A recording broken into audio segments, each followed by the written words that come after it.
Guys, welcome back to Dark Horse Rowing. Today we're discussing the importance of length and its role in the stroke, why or why not you want to focus on it. All right, let's chat. Now, there are two places that you can get length in the rowing stroke. That would be the catch or the release, basically the front end or the back end. And it's only one of those two. Now, that position that we started in is not where you want to get length. The easiest way to figure out why that's the case, grab your handle, strap into your machine, and just hold this position, right? We see a lot of people that try to row long by getting extra long on the back, but guess what? You hold this position for more than 10 seconds and you very quickly realize you don't have any strength back there. You're just holding yourself in place and wasting energy holding that position. So that effectively eliminates that as a power gaining or length gaining position. There's no advantage to getting long at the back end. That means that the only place where you can get length that is effective is on the front end at the catch, right? Now, so we can get length in one of two places, the catch or the release, and it is the catch because the release is just a wholly ineffective length position. You don't get anything extra out of that because that opening of the hips has already happened. Opening them that much more is not going to give you anything extra. So let's talk about the catch now.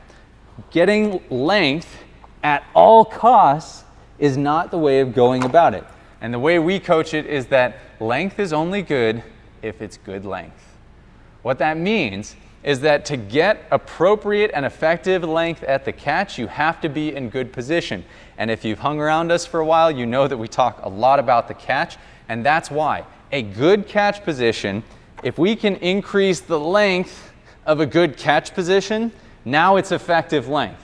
But if I have to create what we call an energy leak, that would be breaking the posture, that would be splaying the knees, or lifting the heels to get any longer. Those are all energy leaks. If I have an energy leak at the catch position, well, when I go to apply that force, I'm not going to be able to connect to the handle, right? That relay, force production from the feet up the chain to the handle, isn't going to happen because I have a break in the chain somewhere.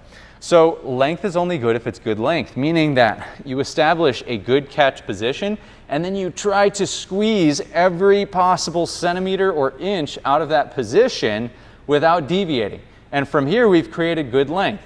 Now, when I add the dynamic component of forward movement, if I add momentum, I am going to get a little bit longer than if I were to hold a static catch position. So I'll get a little bit of extra length out of that position. So it's important to remember that if we practice a good catch, don't think that this is all the length we're going to get. As soon as I add a little bit of momentum to it, it's going to help me get a little bit longer into the catch position. So yes, length is important. However, length is not important if we get to it at all costs. We have to maintain good position so that we can effectively apply the length to the stroke. Because the machine does measure force, acceleration, and distance, we are going to maximize those three. If I go for length and get rid of the acceleration and distance, well, I'm only working on 1/3 of those variables, and that's not going to make for a very effective stroke. Okay? So that is the role of length in the rowing stroke, guys. Make sure you practice good length. Make sure that you aren't getting extra length at the release because that is just not a good place. And other than that, guys, make sure that you go to our website, darkhorserowing.com, where you can sign up for our newsletter, The Hustler's Guide to Rowing, where every week we get you guys our latest blog article and video directly into your inbox every Tuesday morning. And there you will also find the Dark Horse Academy, where coaches can learn how to use this machine effectively for their athletes, and where athletes can come to learn how to use this machine for all of their training needs. Guys, we love you. We want you to get better. We'll see you on the other side.